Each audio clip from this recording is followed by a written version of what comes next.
They say Dead Crow Valley was born under a curse. The soil drank more blood than water, and the winds carried whispers of the damned. Long before fences cut across the plains and iron rails carved up the land, this corner of the frontier was already stubborn, wild, and half-forgotten. Down past the cracked cottonwoods and the ghost bones of a dried-up creek, there stood a ranch house with sagging shutters and a red tin roof that caught firelight at dusk. The widow who lived there didn't ride into town often, and when she did, folks quieted just enough to make her footsteps echo on the boards of the general store. Maryanne Fletcher, 50 give or take, gray at the roots, but still walked like her knees didn't ache. Wore her husband's hat though the sun had chewed it to tatters. Wore his ring, too, though the gold was rubbed down to skin. Most townsfolk knew the name. Some even remembered the man, Corporal Fletcher, a scout for the Union, dead these 20 years. They said he'd been brave and lucky, two things you needed to live long enough to get shot anyway. After the war, he came out west with his bride and carved a home from stubborn rock and clay. That kind of courage stuck to a place. But the man was long gone, and Maryanne had stayed behind, and no one ever asked why. She kept to herself, raised chickens, sold eggs, grew tomatoes when it rained enough. She had a dog, too lean, one eye gone white with time, but still barked like a thunderclap when strangers came near. Name was Bix. He watched everything, especially the hills. It was on a Wednesday when the air shifted. A rider came into town with a bandaged shoulder and a story he didn't want to tell. Said he'd seen riders out past Dry Needle Canyon. Said they had Hollow Jack's brand burned into their saddles. The gang that once scalped a preacher and left his Bible nailed to a barn door. Sheriff Godwin, old and worn as a boot heel, tried to make sense of it. He didn't have the man or the stomach for war anymore. So he told folks to keep their heads down and their rifles oiled. Maryanne heard it all as she handed over a jar of wildflower honey in trade for coffee grounds. She didn't flinch, just nodded once and walked out into the rising heat. On her way home, she passed the cemetery, a dry plot with crooked markers and sun-bleached crosses. She stopped by the one with the chipped stone and the name she never forgot. Joseph Fletcher, scout, husband. She bent low, touched the marker like it still held warmth, and whispered, "They're back again, Joe. Not the same ones, but the kind." That night, she boiled beans and fed Bix the fatty ends. The house creaked in the wind, like it remembered footsteps it hadn't heard in years. Maryanne lit a single lantern and sat by the kitchen window, rifle across her lap, not for use, just for memory.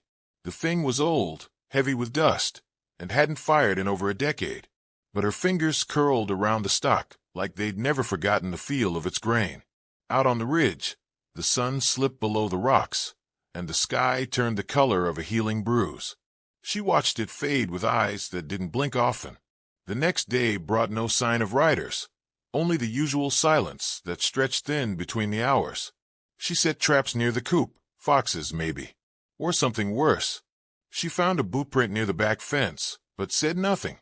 That evening, a boy rode into town without a horse. Said his family's wagon was taken. Said they were alive but robbed clean. Said one of the men had a silver tooth, and another had a rattlesnake coiled on his boot heel. Sheriff Godwin spat into the dust. "They're pushing in," he muttered, "closer each day." Maryanne stood near the saloon, unseen, listening. She wasn't afraid, at least not the kind of fear that made hands shake or breath catch. It was a deeper thing, rooted in something older than this valley, a memory more than a warning. That night, she cleaned the rifle. She opened the old pine chest at the foot of her bed.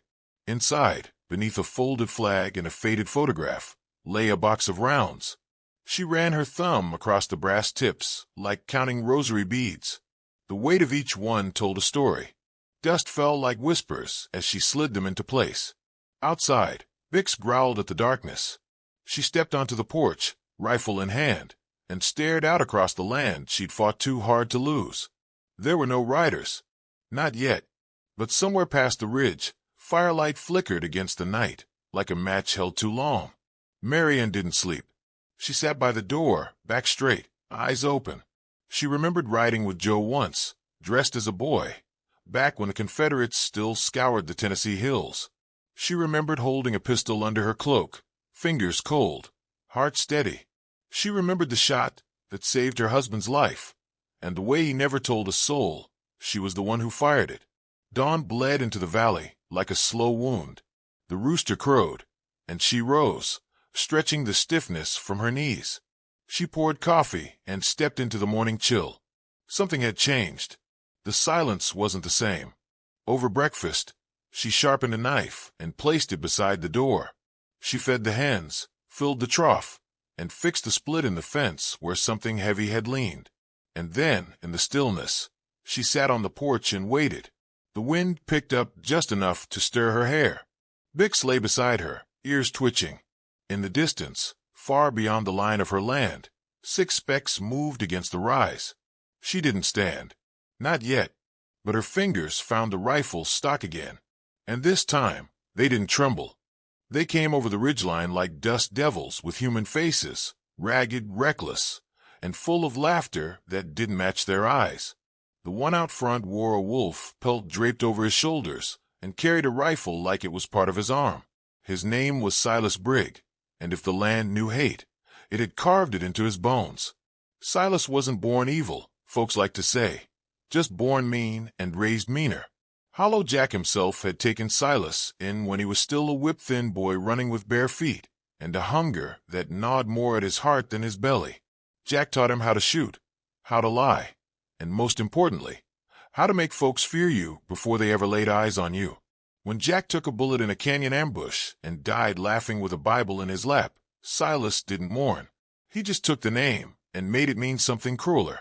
Now, Hollow Jack's sons rode 5 strong. Silas at the head, a Cherokee deserter named Tate Walker, who carved notches in his teeth, a red-headed bruiser named Caleb Dunn, with hands like frying pans, a wiry knife thrower called Finch who never spoke a word, and a kid they just called Loot. Loot was young, no hair on his face yet, always a step behind the others, and always watching.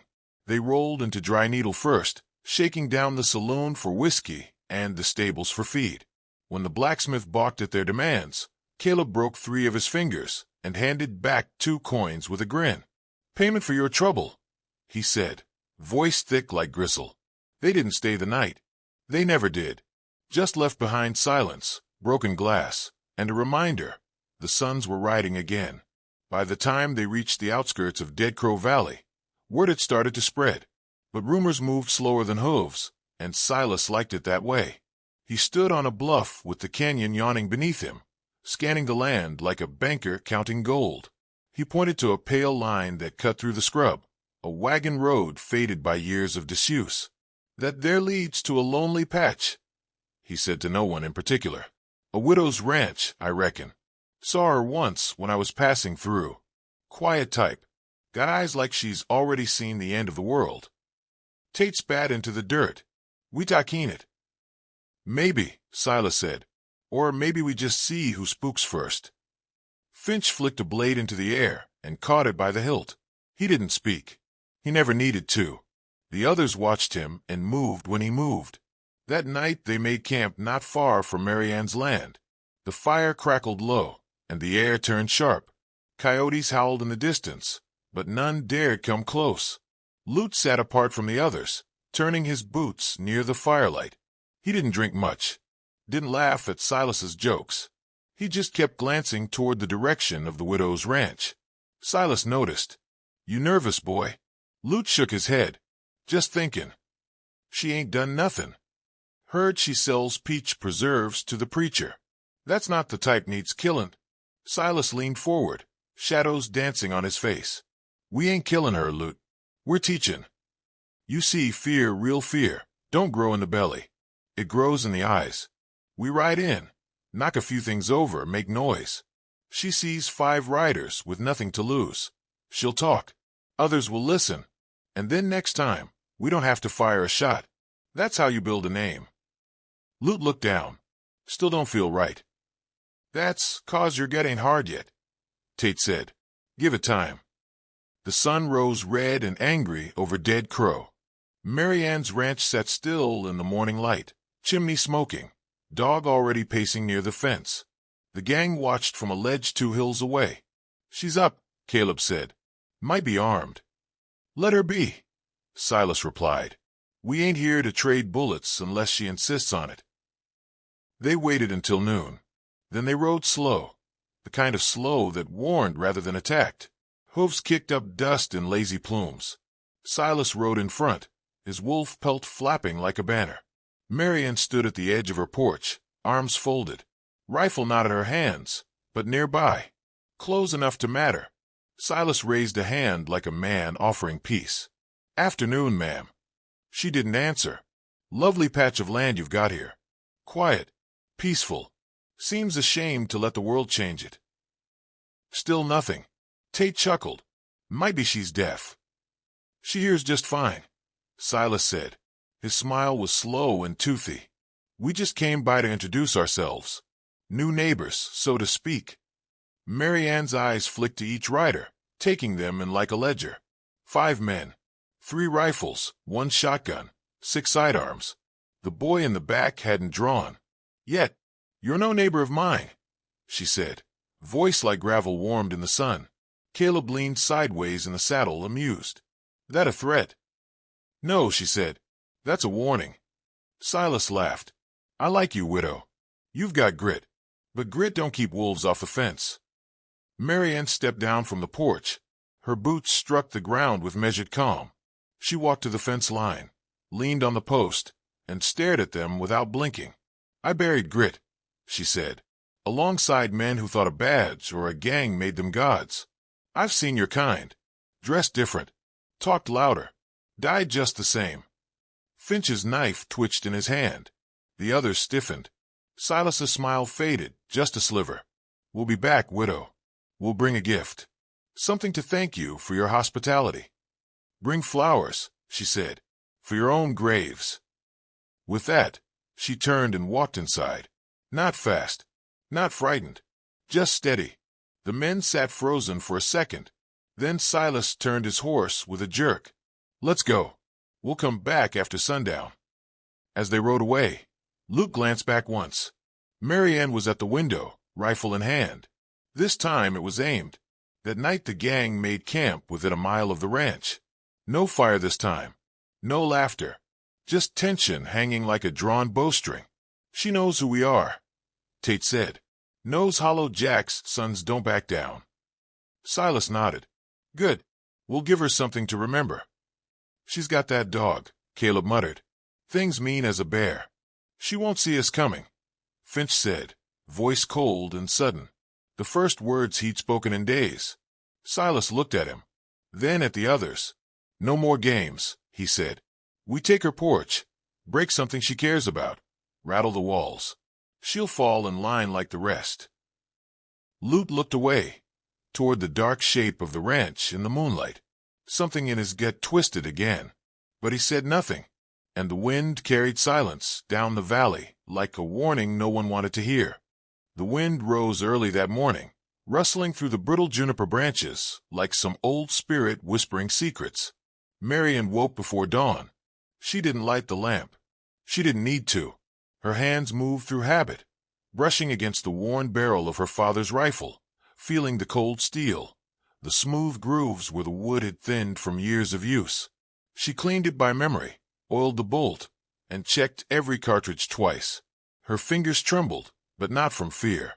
That was something else. Old bones. Older ghosts. Outside, the dog, Bristle, paced like he knew the shape of the day ahead. He had fought off coyotes, a mountain lion once, and a drunk who wandered too far up the canyon. But this, Bristle knew this wasn't something claws and teeth could fix. Still, he stood by her like a sentry. Maryanne dressed slow, deliberate. Her late husband's coat fit loose over her shoulders, and her son's bandana was tied tight around her neck. She opened the door to the porch just as the sky bled pale over the horizon. And there they were, 5 riders in a straight line. No sound but hooves. Silas rode up front, rifle across his lap, coat unbuttoned. His wolf pelt twitched in the breeze. He didn't smile this time. "Morning," he called. Maryanne didn't answer. She was standing near the Juniper Fence, rifle propped against one post like it had grown from the earth. "We're just here to talk," Silas said, sliding down from his horse. "You already did that," she replied. "Now you're here to test if I meant what I said." Tate and Caleb dismounted next. Lute stayed on his horse, face pale, fingers white on the reins. Finch circled off to the left without a word, eyes on the barn. Silas walked forward a few paces. "You know how this ends, widow. Folks like you, they make a fuss, but they all bend when the heat gets high." Maryanne lifted the rifle. "It didn't shake this time. You take one more step, and I plant you where you stand." The gang stilled. Even the wind seemed to halt. Silas raised his hands slow. "You're going to shoot me in front of 4 men?" "I'll shoot all 5, she said. "But you first, so you don't get to laugh about it." Caleb stepped forward. "She's bluffing. She won't pull that." The crack split the morning. The bullet tore through the cuff of Silas's sleeve, grazing flesh. He cursed and stumbled back, tripping into the dust. Caleb's hand twitched toward his holster, but Bristle leapt the fence with a snarl, teeth flashing. Caleb fell back, arms up, shouting. "Back off." Maryanne barked. "Next shot's in the chest." Finch hesitated by the barn, knife raised, unsure. Lute was staring, wide-eyed, unmoving. Silas scrambled up, bleeding but alive, fury written across his face. "You damn fool." "I'm not alone," Maryanne said. "You think I've got no friends, but I do. The Reverend rides by every 3rd morning. Sheriff knows my land. And this rifle, it belonged to a man who dropped 3 Confederates in one volley. My boy learned to shoot before he learned to write." Silas sneered. "He's not here now." "No," she said quietly. "But I am." Bristle growled, still crouched low. "You came for fear," she went on. "But you brought it with you. I can see it. In the boy's hands. In the way your friend circles, but won't strike. In how you bleed and say nothing. You thought I'd run. I buried too much to run." The words didn't shout. They settled like stone. Heavy. Final. Tate looked at Silas. "She ain't worth it." Silas turned, fury boiling behind his eyes. "We could take her," Caleb muttered, though his voice wasn't sure. "Then go try." Silas snapped. No one moved. Maryanne kept the rifle steady. "You leave now. Take your wounds. Take your shame. Or stay and die for a name no one will remember." A long pause stretched. Then Finch stepped back from the barn, flicked the knife once, and sheathed it. Tate mounted up again. Caleb cursed, wiped blood from a scratch on his arm, and followed. Only Lute remained. He looked at Maryanne, eyes filled with something closer to reverence than fear. She nodded, almost imperceptibly. A silent mercy passed between them. He turned his horse and rode. Silas lingered a heartbeat longer, the last holdout of pride and hatred. Then, without a word, he mounted and rode after his men. Maryanne lowered the rifle. Her knees buckled slightly. Bristle nudged her hand, whining low. She breathed once, slow and deep, and sank to the porch steps. The wind picked up again, whistling through the Juniper Fence. The sun climbed, and the valley, for now, was hers. By noon, the dust from their retreat had long since settled. No hoofbeats echoed through the canyons. No threats hissed on the wind. Only the creak of the porch boards under Maryanne's boots and the gentle scrape of Bristle's claws pacing near the door. The sun cast long shadows over the Juniper Fence, where a single splintered post bore the mark of a bullet fired in warning and resolve. She sat in her husband's old chair, the rifle resting across her lap, barrel still warm from the morning standoff. Her hands no longer trembled. They simply held, as if molded by purpose. Behind her, the house stood as quiet as ever. The rocking chair beside hers, empty now for 3 long winters, rocked faintly with a breeze. She glanced at it once, the corner of her mouth lifting just a little, like she could hear the creak of her late husband's laughter again. It had been her fight, but the whole valley would soon know it. A day later, young Levi Johnson came galloping up the trail on his mule, mouth running faster than his legs could carry.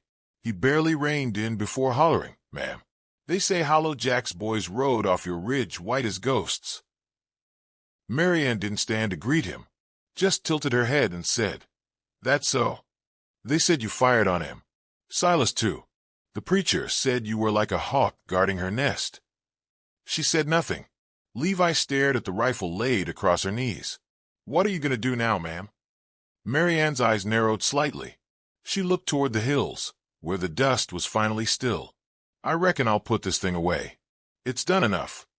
She stood, slow but steady, and carried the rifle to the shed beside the house, hung it back in its place, wiped it down with an old cloth, locked the door behind her. By week's end, the story had grown legs of its own. Some said she shot Silas clean through the arm. Others claimed she'd drawn 5 pistols before breakfast and sent the whole gang running with just a glare and a hound. In the saloons of Ridgewater, they whispered her name with a blend of awe and unease. In Dead Crow Valley, folks started calling her the widow of Juniper Fence. The name carried weight. Sheriff Pike rode up from Bell's Creek not long after. He found her in the garden, sleeves rolled, dirt under her nails, planting spring onions like nothing had changed. I heard you had trouble, he said, tipping his hat. She nodded. They ain't coming back. He paused, watching her dig another hole. I believe that. Still, if you'd rather move into town for a spell. This is my land, Sheriff. My boy's buried on that hill, my husband beside him. I'm not the one who needs to move. The sheriff rubbed the back of his neck. You know, not many folks would have done what you did. She looked up, squinting against the sun. Not many have to. He stayed a moment longer, then tipped his hat again and rode off. Spring rolled in with green grass and warm rain. The valley breathed easy. The barn needed mending. The fence still bore the scar of the bullet, but peace had settled like dust on the rafters. Maryanne worked with the same quiet strength. Days marked by small victories, fresh bread, a calf born healthy, the sound of bristle barking at squirrels instead of men. One afternoon, a boy from the West Trail came knocking, said he was heading through, wondered if he could fill his canteen. She offered him water, then bread. He sat on her steps, chewing slow, eyes drifting to the Juniper Fence. You the one from the story? He asked. She didn't answer right away. Instead, she asked, What story? He grinned half shy. The one where a widow stood down a gang with nothing but a rifle and her backbone. She met his eyes, calm as still water. That one sounds like it's grown in the telling. The boy chuckled, then looked serious. Still, it gives folks hope. She said nothing, just handed him the rest of the bread. As he walked away, he glanced back once, like he was trying to memorize the shape of the house, the color of her coat, the dog asleep in the sun. That evening, she returned to the porch and sat in the rocking chair. This time, she didn't take the rifle. It remained locked in the shed, where it belonged. No longer a weapon of war, but a relic of the choice she made. The land was hers again, not because of the rifle, not because of the fear she struck, but because when the moment came, she stood tall and did not flinch. Stories would spread. They always did. Folks would shape her into a legend, carving bravery into her name like initials in old bark. But Maryanne never spoke of that day unless asked. When she did, she only said, I wasn't brave. I was just the last thing left between that gang and what was right. And that, in time, was enough. They say the rifle still hangs above the door of that little house in Dead Crow Valley, covered in dust, quiet as the grave. No more bullets fired. No more warnings given. Just a memory of the day one woman, hands trembling, lifted it with purpose and made the whole gang run.